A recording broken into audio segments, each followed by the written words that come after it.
So, right now, there are just thousands of people frantically padding their resumes with this new skill called prompt engineering. Oh, yeah, it's everywhere. Right. They're, bragging about their unique ability to talk to artificial intelligence, like carefully formatting text with brackets and typing these rigid commands like uh, act as a professional marketer or ignore previous instructions. Yeah, classic jailbreak prompts. Exactly. But if you actually look at the underlying architecture of these systems in, I don't know, maybe 5 years, bragging about being a prompt engineer might sound exactly like bragging that you know how to operate a fax machine. I mean, honestly, it's a massive misallocation of human anxiety. Right. We're collectively treating this temporary technological patch like it's a permanent, future-proof career path. And that is the core mission for this deep dive. Welcome, by the way. We're so glad you're joining us today. We are analyzing this fascinating stack of research regarding the future of our relationship with AI. It's a really critical topic for anyone working today. It really is, because the burning question for you, for anyone trying to navigate this landscape, is whether this highly specific, incredibly rigid way of speaking to machines is here to stay, or if it's, well, already dying. Right, because if you look at the tech job boards today, you'd think prompt engineering is literally the only job that will survive the decade. Yeah, the hype is just undeniable. But to figure out where this is actually going, we have to look past the job boards, right? We have to examine the actual mechanics of large language models. Exactly. The sources describe these LLMs as statistical giants fed on massive data pools. Okay, let's unpack this. Because waking up one of these statistical giants requires a weird kind of linguistic mastery right now. It does. It's not natural at all. No, you can't just talk to it the way you and I are talking right now. You have to translate complex human intent into this highly structured format just so the machine can understand you. And, to understand where this is going, we really have to first understand why we're currently forced to speak to machines in such a highly rigid, unnatural way. Right. What's the baseline necessity here? Why do we have to prompt so perfectly today? Well, the first major hurdle is that AI has absolutely zero context. None at all. Right. When you open a new chat window with an LLM, it's a completely blank slate. It doesn't know who you are, it doesn't know your project's history, and it has no idea what your current mood is or what you did yesterday. Which is incredibly frustrating. It's kind of like working with a brilliant colleague who just suffers from severe short-term memory loss every single morning. That's a great way to put it. They don't know your company's brand guidelines, they don't know your preferences, you have to explain everything from scratch. Precisely. But there's a very real mechanical reason for that amnesia.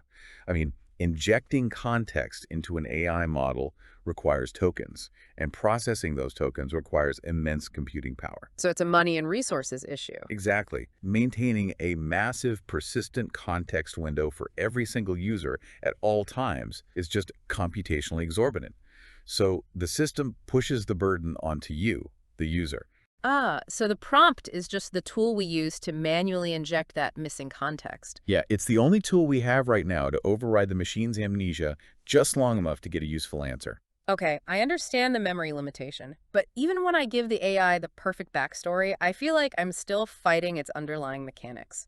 Like, I've noticed that if I use just one slightly wrong word, it's not like the AI politely misunderstands me. No, it rarely does that. It totally derails. The entire output just turns into complete nonsense. And that happens because current models aren't actually guessing your intent.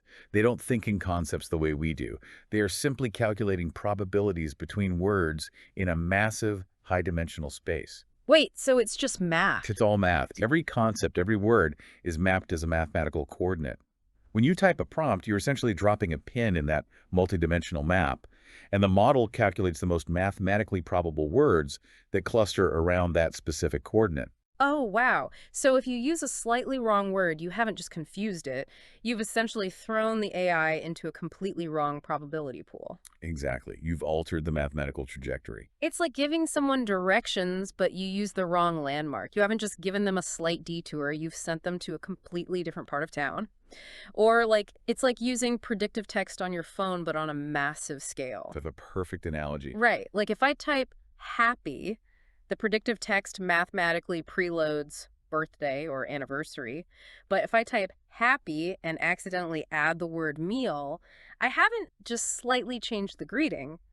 I've completely teleported the AI's mathematical focus into a McDonald's menu. Yes.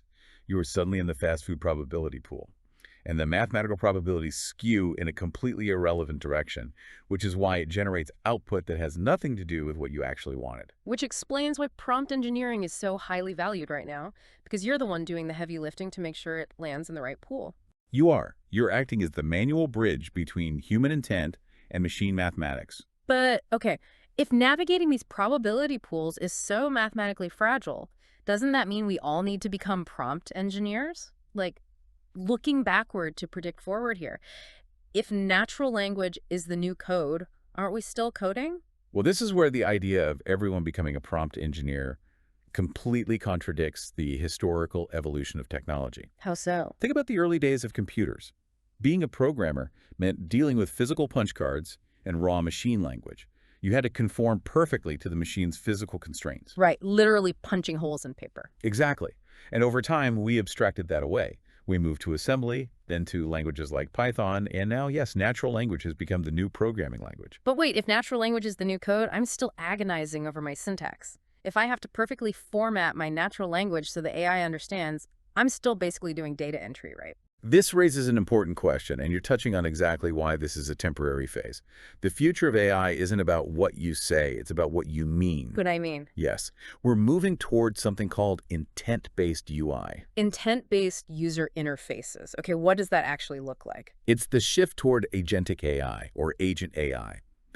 Instead of relying on you to write a flawless paragraph of instructions, the AI will automatically fill in the blanks using your past data, your habits, and your implicit context. So instead of me writing a massive prompt saying, act as my travel agent, I need a morning flight to Chicago next Tuesday, I only fly this specific airline, cross-reference my corporate budget. You just say, get me to the Chicago meeting. Wow, and it just knows. Because the agentic AI is wired into your ecosystem. It checks your calendar for the meeting time. It checks your travel history for your airline preference. It pings your expense software for the budget. It gathers the context itself. Okay, so if the machine is doing all that gathering and basically writing its own prompt behind the scenes, that poses a massive threat to the prompt engineer. An imminent existential threat, yes. Because models are getting drastically better at understanding ambiguous, messy human commands every single day. They are. But it goes even deeper than that. Here's where it gets really interesting, because in the sources, there's this ultimate plot twist. AI is now writing prompts for AI. Yes. Meta-prompting. Can you break that down? Because models generating their own meta prompts to get better results than humans can, it's a little mind-bending. It is. Basically, researchers found that humans are actually pretty terrible at guessing the optimal mathematical coordinates we talked about earlier. Yeah. We use sloppy English. Guilty as charged. So they started training secondary AI models whose only job is to translate your sloppy English into a mathematically perfect, highly structured meta prompt. So there's an invisible AI sitting between me and the main AI. Exactly. You type a lazy 5-word request. The middleman AI expands that into a dense, perfect instruction set that a human would never naturally write and feeds that to the main language model. That completely changes our relationship with the machine. I mean, philosophically, the human is being downgraded or maybe upgraded from a creator of instructions into a mere supervisor. Yes, your role shifts from generation to inspection. Your main job is just to approve the final result generated by the AI's own self-prompting. But if the machine is doing the prompting and I'm just the inspector, what is left for the human listener to do? Like, what skills should you be learning today if prompt engineering is dying? The future won't require technical prompt engineers. What it will require are problem architects or problem curators. Problem curators. I like that title. It means it will no longer be about knowing how to make the AI do something, but knowing what you are making it do and why. Right, because critical thinking is going to be the absolute premium skill, specifically the ability to weed out AI hallucinations and spot errors in the output. Because the AI is an engine of infinite, highly confident execution. It will generate plausible-sounding answers all day long, even when it's entirely wrong. To really ground this, there was a specific example from the source about an architect that I thought was just perfect. Oh, the Skyscraper example? Yeah. So imagine two people. Person A is a prompt engineering wizard, knows all the syntax. Person B is a master architect who's been building physical skyscrapers for 30 years, but they type with 2 fingers. Under the old model, Person A wins. But in the future of agentic AI, Person B is the one who thrives.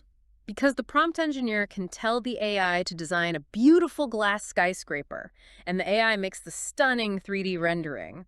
But the prompt engineer has no mental model for load-bearing walls, right? Exactly. They don't know the physics. If the AI hallucinates a structural cantilever that literally defies gravity, the prompt engineer just says, looks great, approved. But the master architect, the problem curator, uses their two fingers to type a basic command. The meta-prompting layer handles the complex instruction. And when the AI generates that rendering, the architect instantly sees the physics problem. They say no, that HVAC routing is impossible and those supports will fail in high wind. Redo it. And if we connect this to the bigger picture, this is the main takeaway. Your deep domain expertise is your ultimate currency, not your technical syntax. That is incredibly reassuring. You don't need to be a coder. You just need to be exceptionally good at your actual job. You have to know the ground truth. So, to summarize this entire journey, the text uses this really powerful metaphor. They say prompt engineering is just a temporary bridge. A very rickety bridge. Yeah, it was built during this brief period of misunderstanding between humans and machines, just to get us over the gap. But while we're walking on that bridge, they are paving a massive, frictionless highway right next to us. And that highway is what the sources call invisible interfaces. Right.